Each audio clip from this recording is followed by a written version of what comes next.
Please do like share and subscribe और कृपया करके इस चैनल। फ्रेंड्स, आज की अपडेट कुछ इस प्रकार से। आज हम सबसे पहले शुरुआत करेंगे मालदीव से। मालदीव के राष्ट्रपति मोहम्मद मुइज़्ज़ू रविवार 6 अक्टूबर को भारत के पहले राजकीय दौरे पर पहुंच रहे हैं। राष्ट्रपति द्रौपदी मुर्मू के आधिकारिक निमंत्रण पर भारत आ रहे मुइज़्ज़ू 10 अक्टूबर तक यहाँ रहेंगे। राष्ट्रपति मोहम्मद मुइज़्ज़ू की भारत यात्रा कई मायनों में महत्वपूर्ण है, क्योंकि पिछले साल उनके मालदीव की सत्ता पर बैठने के बाद से नई दिल्ली से रिश्ते तनावपूर्ण रहे हैं। ये यात्रा असल में बताती है कि मुइज़्ज़ू को एहसास हो गया है कि भारत को नाराज़ करके मालदीव का काम नहीं चल सकता। मुइज़्ज़ू को पता है, अगर उन्हें भारत से वित्तीय सहायता नहीं मिली तो पर्यटकों का स्वर्ग कहे जाने वाले मालदीव को आर्थिक तबाही की ओर जाने से रोका नहीं जा सकता। मालदीव के जानकार और वेस्टर्न ऑस्ट्रेलिया यूनिवर्सिटी के लेक्चरर अजीम जहीर ने बीबीसी से बताया कि ये यात्रा इस बात का एहसास कराती है कि मालदीव भारत पर कितना निर्भर है, जिसे कोई भी दूसरा देश आसानी से पूरा नहीं कर पाएगा। बीबीसी ने अपनी रिपोर्ट में मालदीव के एक अनाम पत्रकार के हवाले से बताया कि मुइज़्ज़ू की यात्रा की मुख्य प्राथमिकता अनुदान सहायता और खर्च चुकौती के पुनर्गठन के रूप में एक वित्तीय हेल्पलाइन को सुरक्षित कराना है। मालदीव की सार्वजनिक कर्ज लगभग $8 अरब है, जिसमें चीन और भारत का लगभग $1.4 अरब बकाया है। मालदीव के संपादक का कहना है कि मुइज़्ज़ू कई मौक़ों पर कह चुके हैं कि चीन ने 5 साल के लिए कर्ज भुगतान को स्थगित करने के लिए हरी झंडी दे दी है, लेकिन बीजिंग से अभी वित्तीय सहायता नहीं मिली है। ऐसा लगता है किसी भी देश से मदद न मिलने के बाद अब मुइज़्ज़ू तनावपूर्ण संबंधों को सुधारने के लिए भारत से संपर्क कर रहे हैं। अजीम जहीर का कहना है कि यह मुइज़्ज़ू की सरकार के वरिष्ठ अधिकारियों की नकारात्मक बयानबाजी के बाद बिगड़े संबंधों को सुधारने के बारे में है, जिसने भारतीय पर्यटकों के आगमन को काफ़ी प्रभावित किया है। मुइज़्ज़ू सरकार ने पीएम मोदी के खिलाफ अपमानजनक टिप्पणी करने वाले दोनों मंत्रियों को निकाल दिया था। फरवरी से ये मंत्री निलंबित चल रहे थे। भारत मालदीव का लंबे समय से दोस्त रहा है, लेकिन पिछले साल राष्ट्रपति चुनाव में जीत के बाद मुइज़्ज़ू ने इस दोस्ती को बदलने की कोशिश की और चीन के साथ नज़दीकियाँ बढ़ाई। जनवरी में मुइज़्ज़ू प्रशासन ने देश में तैनात 76 भारतीय सैनिकों को वापस लाने की मांग की, जो मालदीव में 2 बचाव हेलीकॉप्टर और एक डोर्नियर विमान के संचालन के लिए वहाँ तैनात थे। इसके बाद पीएम मोदी की लक्षद्वीप की यात्रा के बाद मालदीव के 3 मंत्रियों ने उनके खिलाफ घटिया टिप्पणियाँ की। इस टिप्पणियों ने हंगामा मचा दिया, जिसके बाद भारतीय सोशल मीडिया में मालदीव का बहिष्कार करने का आह्वान किया गया। माले ने टिप्पणियों को व्यक्तिगत बताया, कहा कि यह सरकार के विचारों का प्रतिनिधित्व नहीं करती। तीनों मंत्रियों को मंत्रिमंडल से निलंबित कर दिया गया। इसके बाद से मालदीव जाने वाले भारतीय पर्यटकों की संख्या में तेज़ी से कमी आई है। दूसरी खबर भी जो है मालदीव की है। मालदीव के चीन समर्थक राष्ट्रपति मोहम्मद मुइज़्ज़ू भारत दौरे पर हैं। वह दोपहर 12:06 भारतीय रक्षा मंत्रालय के अंतर्गत आने वाले रक्षा अनुसंधान एवं विकास संगठन के विमान से भारत के लिए रवाना हुए। उनकी इस यात्रा में भारतीय रक्षा मंत्रालय के विमान के इस्तेमाल को लेकर सवाल उठने लगे हैं। यह वही मुइज़्ज़ू हैं जिन्हें राष्ट्रपति बनते ही भारत से गिफ्ट में मिले डोर्नियर विमान ALH हेलीकॉप्टर के उड़ान को रोक दिया था और मालदीव के आम लोगों की मेडिकल इमरजेंसी में सहायता करने वाले लगभग 125 भारतीय सैनिकों को भी वापस भेज दिया था। मालदीव एक छोटा द्वीपीय देश है। यह सिर्फ पर्यटन से होने वाली कमाई पर ही निर्भर है। ऐसे में मालदीव की हालत ऐसी नहीं है कि वो प्रेसिडेंशियल एयर फ्लीट का इंतजाम कर पाए और उसके मेंटेनेंस का खर्चा संभाले। दुनिया के चुनिंदा देशों के पास ही समर्पित प्रेसिडेंशियल विमानों का बेड़ा है, जिसका इस्तेमाल प्रधानमंत्री राष्ट्रपति की उड़ानों के दौरान किया जाता है। भारत ने भी चंद वर्षों पहले ही बोइंग से विमान खरीदा और अपना प्रेसिडेंशियल एयर फ्लीट तैयार किया था। ऐसे में अधिकतर देशों के राष्ट्राध्यक्ष अपने देश की वायुसेना या फिर सरकारी एयरलाइंस के विमानों का इस्तेमाल करते हैं। फ्लाइंग ट्रैकिंग साइट के अनुसार विमान IFC 1424 भारतीय वायुसेना द्वारा संचालित है। इस विमान का कॉल साइन IFC 1424 है। ये एयरबस A321 मॉडल है, जिसका इस्तेमाल भारत की DRDO करती है। इस विमान में मालदीव के राष्ट्रपति मोहम्मद मुइज़्ज़ू के साथ उनकी पत्नी साजिदा मोहम्मद, कुछ मंत्री, राष्ट्रपति कार्यालय के अधिकारी, सत्तारूढ़ पार्टी के सदस्य, पत्रकार भी हैं। राष्ट्रपति मुइज़्ज़ू के साथ आने वाले मंत्रियों में विदेश मंत्री अब्दुल्ला खलील, रक्षा मंत्री कासिम ममून, गृह मंत्री अली हुसैन, वित्त मंत्री मूसा जमी, स्वास्थ्य मंत्री अहमद नाजिम, आर्थिक मंत्री मोहम्मद सईद, अटॉर्नी जनरल अहमद उसाम, पर्यटन मंत्री इब्राहिम फैसल, परिवहन मंत्री मोहम्मद अमीन और निर्माण मंत्री अब्दुल्ला मुतलिब शामिल हैं। उनके साथ मालदीव मौद्रिक प्राधिकरण के गवर्नर अहमद मुनव्वर, रक्षा बल के उप प्रमुख अहमद गियास, वरिष्ठ मुख्य प्रवक्ता हिना वलीद और राष्ट्रपति कार्यालय के संचार मंत्री इब्राहिम खलील भी शामिल है। सत्तारूढ़ पीपल्स नेशनल कॉन्फ्रेंस संसदीय समूह के नेता MP इब्राहिम फलाह भी प्रतिनिधिमंडल के सदस्य हैं। राष्ट्रपति के साथ आने वाले पत्रकारों में पब्लिक सर्विस मीडिया के अब्दुल्ला मुआज मियारू के अहमद हमदून, संगू टीवी के माथम हुसैन रशीद, वांगथू के नज़ार मसूद और धियारेस से नाहुदा फैज शामिल हैं। राष्ट्रपति मुइज़्ज़ू भारत की राजकीय यात्रा समाप्त कर गुरुवार को मालदीव लौटेंगे। वे भारतीय राष्ट्रपति द्रौपदी मुर्मू के निमंत्रण पर यात्रा कर रहे हैं। वे राष्ट्रपति मुर्मू और प्रधानमंत्री नरेंद्र मोदी से मिलेंगे तथा द्विपक्षीय संबंधों को बढ़ाने के लिए आधिकारिक वार्ता करेंगे।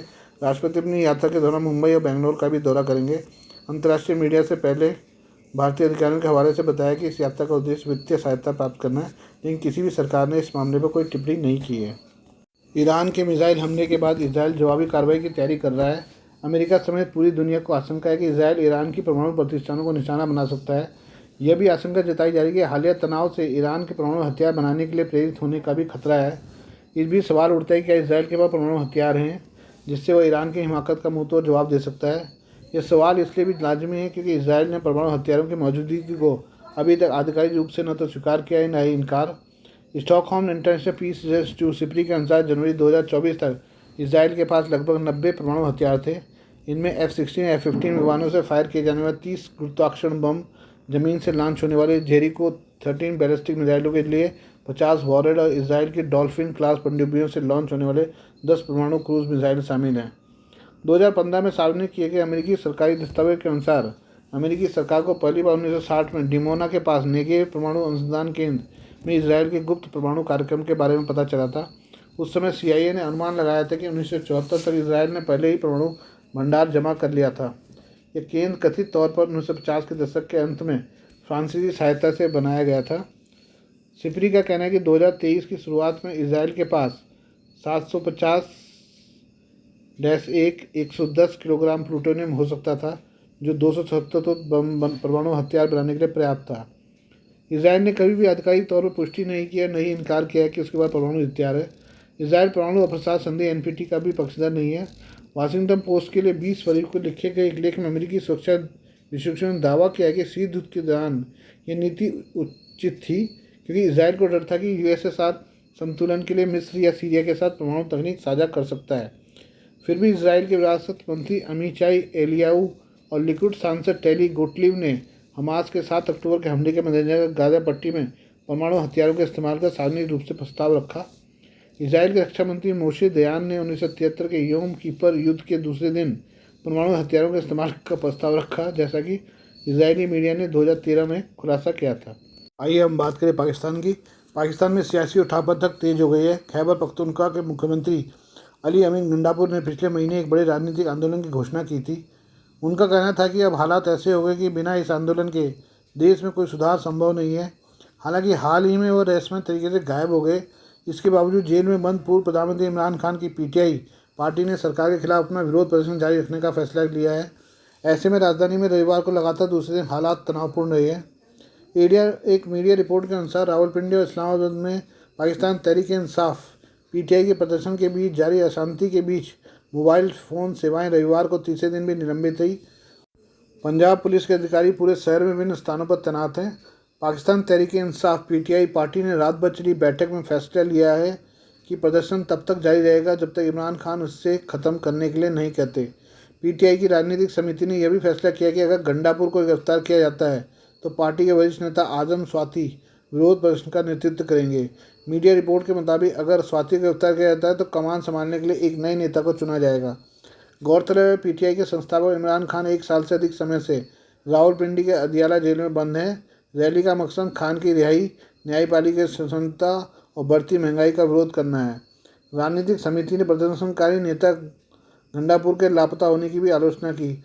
समिति ने चेतावनी दी कि अगर उन्हें गिरफ्तार किया गया तो इसके गंभीर परिणाम होंगे। नेशनल असेंबली के पूर्व स्पीकर और PTI के वरिष्ठ नेता असद कैसर ने बताया कि PTI की राजनीतिक समिति ने तब तक प्रदर्शन जारी रखने का फैसला किया है जब तक कि खान से प्रदर्शन खत्म करने का स्पष्ट निर्देश नहीं मिल जाता। जेल में बंद पूर्व प्रधानमंत्री इमरान खान की पार्टी पाकिस्तान तहरीक-ए-इंसाफ के विदेश मंत्री S जयशंकर को अपने प्रदर्शन में शामिल होने के पार्टी के नेता के निमंत्रण से दूरी बना ली है। पार्टी का कहना है कि उसके राजनीतिक संघर्ष में किसी विदेशी देश की कोई भूमिका नहीं है। पार्टी के अध्यक्ष बैरिस्टर गौहर अली खान ने शनिवार को कहा कि खान की पाकिस्तान तहरीक-ए-इंसाफ PTI द्वारा शासित खैबर पख्तूनख्वा प्रांत के मुख्यमंत्री के सूचना सलाहकार मोहम्मद अली सैफ की टिप्पणियों से खुद को अलग करते हैं। बता दें कि सैफ ने कहा था कि पार्टी यहां अपने विरोध प्रदर्शन में शामिल होने के लिए जयशंकर को आमंत्रित करने की योजना बना रही है। सैफ ने शनिवार को एक सवाल के जवाब में मजाकिया लहजे में कहा था PTI भारतीय विदेश मंत्री जयशंकर को आमंत्रित करेगी कि वह PTI के प्रदर्शन में शामिल हो और हमारे लोगों से बात करे, साथ ही देखें कि पाकिस्तान को मजबूत लोकतंत्र है जहाँ हर किसी का विरोध करने का अधिकार है। इस पर बैरिस्टर गौरी खान ने कहा है कि भारत के बारे में पाकिस्तान की 70 साल पुरानी नीति ही पीटीआई पार्टी की रीढ़ है। उन्होंने कहा कि शांतिपूर्ण प्रदर्शन हमारा संवैधानिक अधिकार है।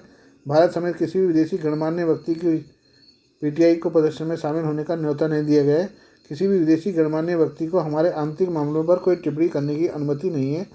उन्होंने कहा कि पीटीआई के राजनीतिक संघर्ष में भारत समेत किसी भी देश की कोई भूमिका नहीं है। पार्टी का संघर्ष एक आंतरिक मुद्दा था जिसे जयशंकर की कोई भागीदारी नहीं थी, और कहा कि सैफ के बयान ने गलत धारणा बनाई कि पार्टी ने वाद्य मंत्री को पार्टी के चल रहे विरोध प्रदर्शन में भाग लेने के लिए आमंत्रित किया है। आज के लिए बस इतना ही, बाकी मिलते हैं कल आपसे नई खबरों के साथ। धन्यवाद।